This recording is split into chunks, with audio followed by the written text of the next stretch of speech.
Tua'r un adag, dyma Cesar Agostws yn gorchymyn cynnal cyfrifiad trwy'r ymerodraeth Rufeinig I gyd. Hwn oedd y cyfrifiad cyntaf gafodd ei gynnal cyn bod Quirinius yn llywodraethwr Syria.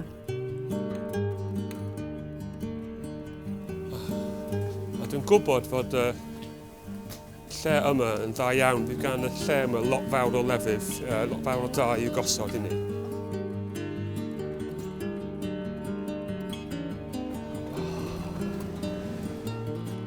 Roedd pawb yn mynd adra i'r trefi lle gawson nhw I geni, I gofrestru ar gyfer y cyfrifiad. Bore da, bore da. Bore da.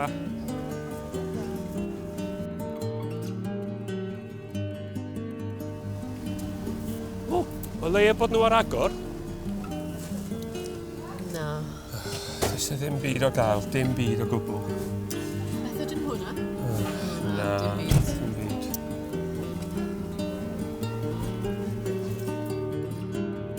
Felly, gan fod Joseph yn perthyn I deulu'r brenin Dafydd, gadawodd Nazareth yn Galilea a mynd I gofrestru yn Judea yn Bethlehem.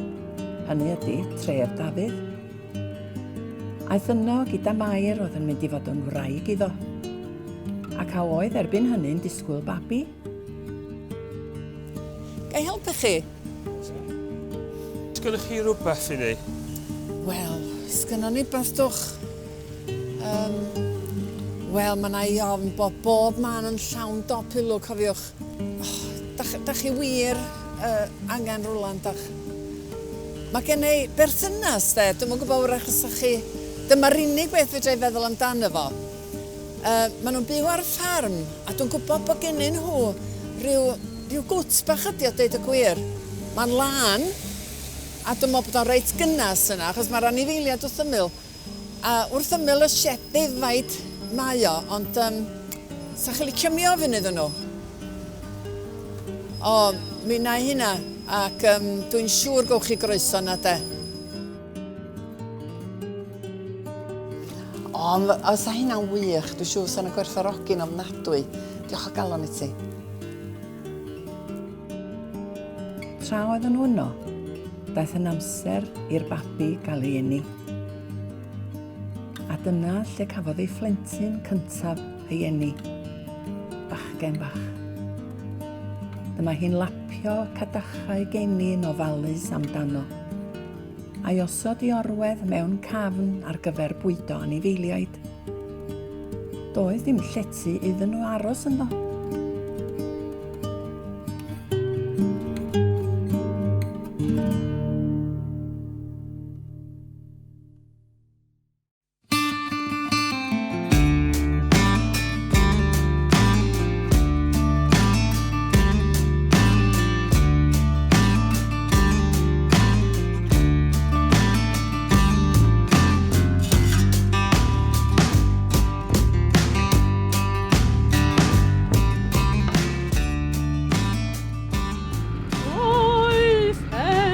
Dro ar y crigiau eironau hen awr yn crwydro.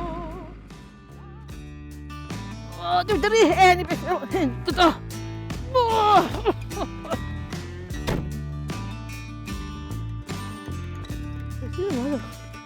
Wel, wariars, ydych chi'n dal yma?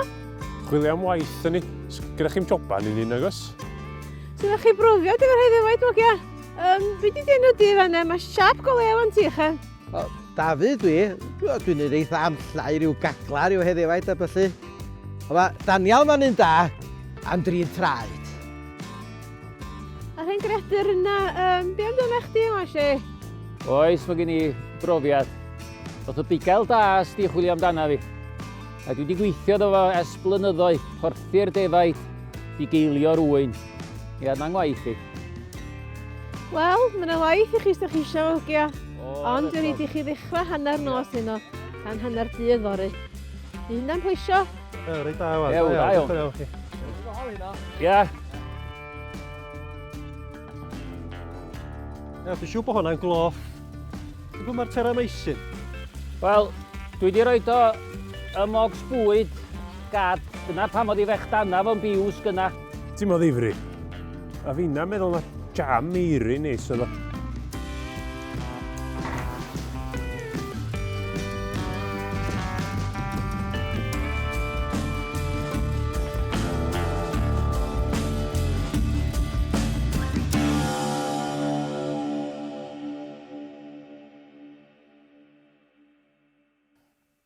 Yn ardal Bethlehem, roedd bugeiliaid allan drwy'r nos yn ar awyr agorad yn gofalu am ei defaid. Lle gyffus mae'r gap ma di mynd o? Dyla fod yn ôl ys meeting dyla. Bw! Chi'n disgwyl i fi ddod o fforna, ond o'ch si ro'n ffwr arall un o pizza. Be sgyn ti o'na? Chicken a sweet corn. Paid â siarad o llond y geg o fwy. So ac ti'n rhoi coedyn arall ar y tân na, Benjamin?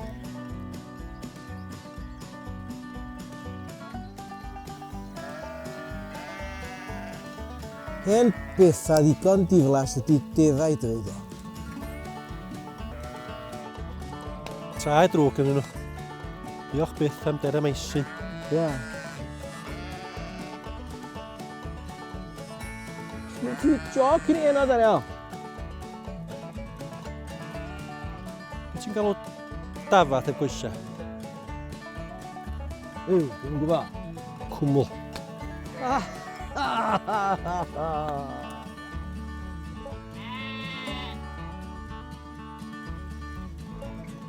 Gael traffath efo'r croesiar yda fi.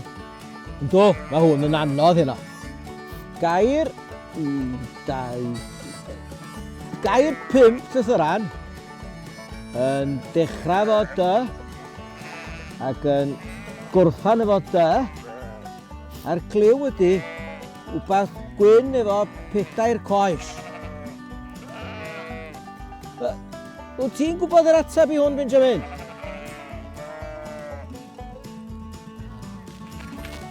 Dwi'n chi.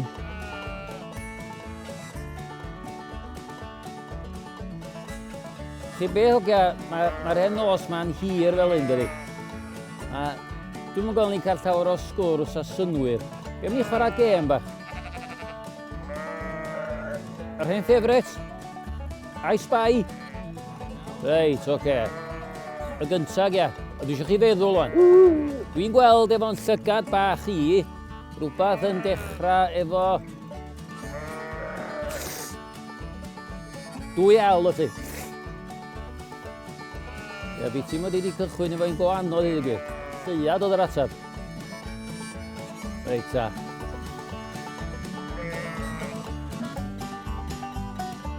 Gyn i dda wan, boes. Mae hwn yn dda iawn. Dwi'n gweld efo'n llygad bach i, rhywbeth yn dechrau fo angal! Yn sydyn, dyma nhw'n gweld un o angylion yr arglwydd. Roedd ysblander yr arglwydd fel golau llachar o'i gwmpas nhw. Roedd nhw wedi dychryn am ei bywydau, ond mae'r angal yn dweud wrthyn nhw peidiwch bod ofn. Mae gen i newyddion da i chi. Newyddion fydd yn gwneud pobl ym mhob man yn llawen iawn. Mae eich achubwr wedi cael ei eni heddiw, yn Bethlehem, tref y brenin Dafydd. Ie, y Meseia, yr arglwydd. Dyma sut byddwch chi'n ei nabod o. Dewch o hyd iddo yn fabi bach wedi ei lapio mewn cadachau ac yn gorwedd mewn cafn bwydo anifeiliaid. Yn sydyn, dyma filoedd o angylion eraill yn dod i'r golwg. Roedd e fel petai holl angylion y nefoedd yno yn addoli Duw. Gogoniant i Dduw yn y nefoedd uchaf, heddwch ar y ddaear islaw, a bendith Duw ar bobl. Pan aeth yr angylion i ffwrdd yn ôl i'r nefoedd, mae'r bugeiliaid yn dweud wrth ei gilydd, dowch hogia, bi am fynd i Bethlehem, i weld yr union beth mae'r arglwydd i sôn tan i amdano fo, dowch yn eich blaen. Felly, i ffwrdd â nhw.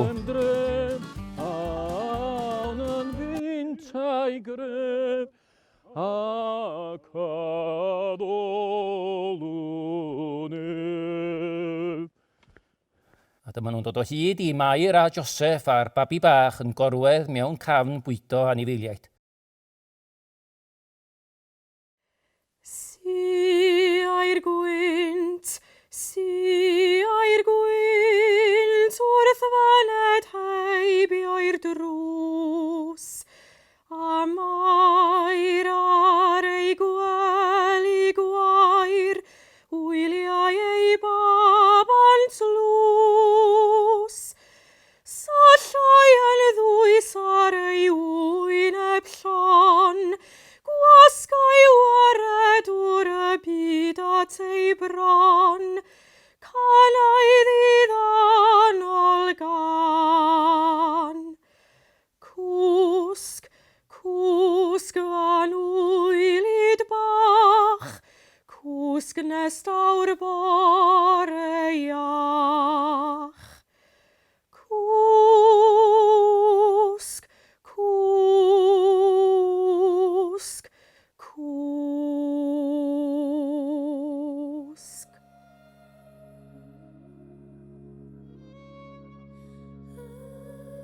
Ar ôl ei weld, dyma'r bugeiliaid yn mynd ati i ddweud wrth bawb beth oedd wedi digwydd, a beth wedodd yr angal wrthyn nhw am y plentyn yma.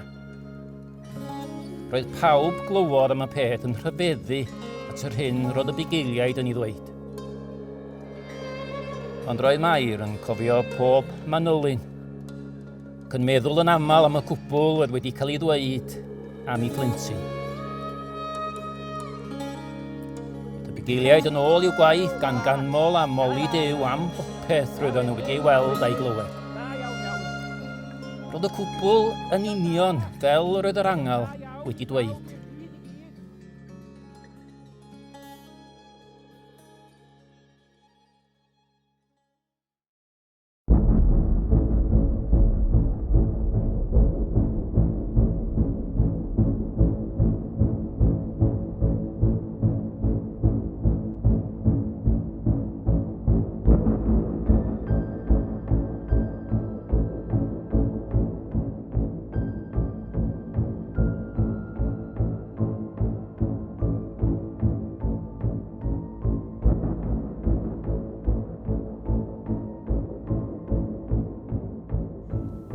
Cafodd Iesu ei eni yn Bethlem yn Jwdea, yn y cyfnod pan oedd Herod yn frenin.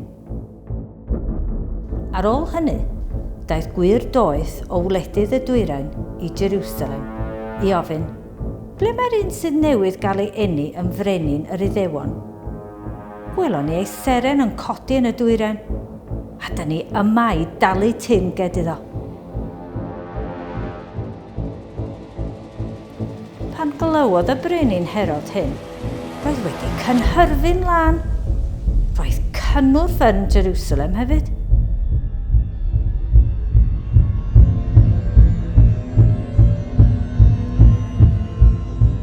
Felly galwodd Herod y prif offeiriad a'r arbenigwyr yn y gyfraith Iddewig i'w gyfarfod.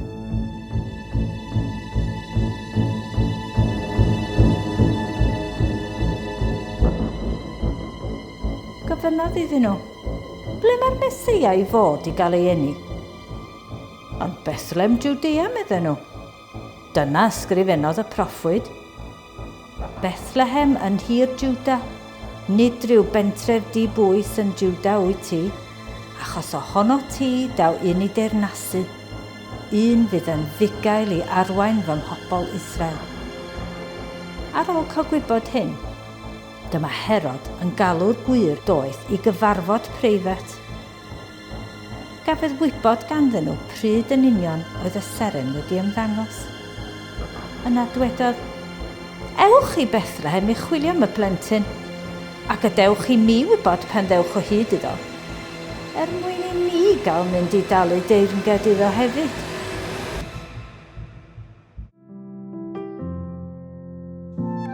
Ar ôl gwrando beth oedd gan y brenin i'w ddweud, i ffwrdd â nhw. Oh, helo! Croeso i'r siop babanod. Sgynnoch chi anreg i fabi? Baban arbennig iawn. Babi arbennig?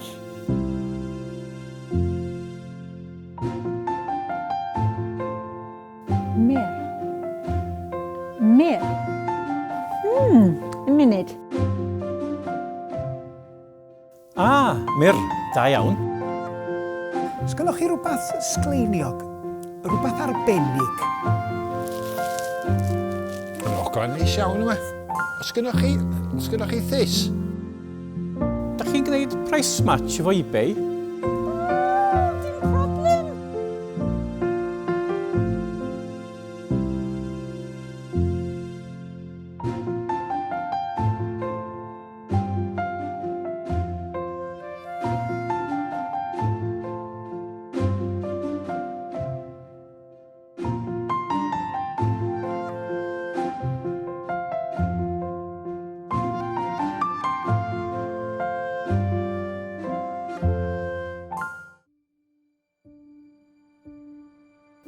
Dyma'r seren yn mynd o'i blaen.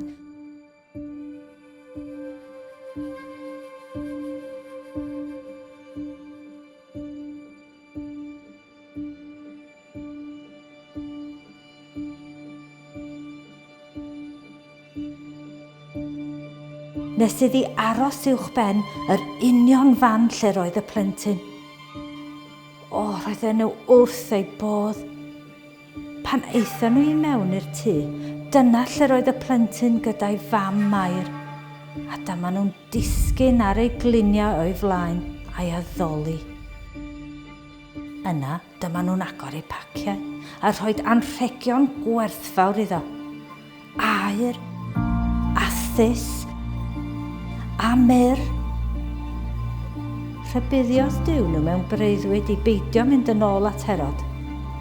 Felly dyma gwir doeth yn teithio yn ôl i'w gwlad eu hunain ar hyd ffordd wahanol.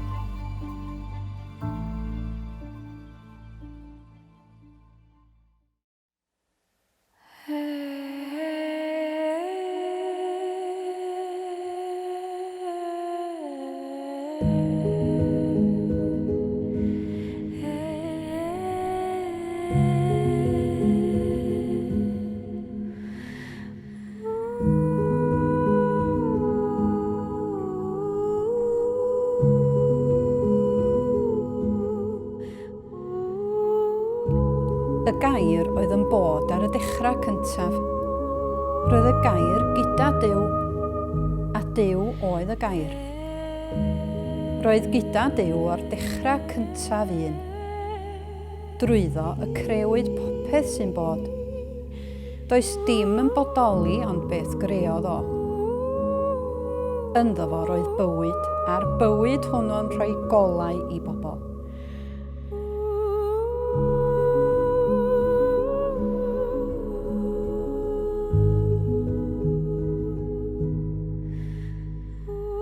Mae'r golau'n dal i ddisgleirio yn y tywyllwch, a'r tywyllwch wedi methu ei ddiffodd. Daeth dyn o'r enw Ioan i'r golwg.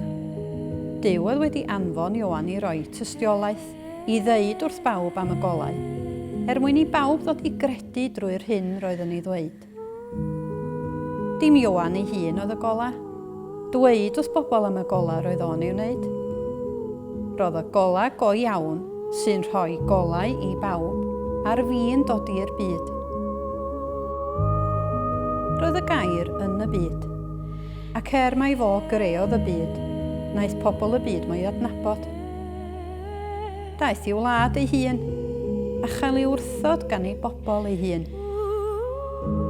Ond cafodd pawb naeth ei dderbyn, sef y rhai sy'n credu ynddo, hawl i ddod yn blant Duw. Dim am fod ganddyn nhw waed i ddewig, dim canlyniad perthynas rywiol a chwant gŵr sydd yma. Duw sydd wedi gwneud nhw'n blant iddo'i hun.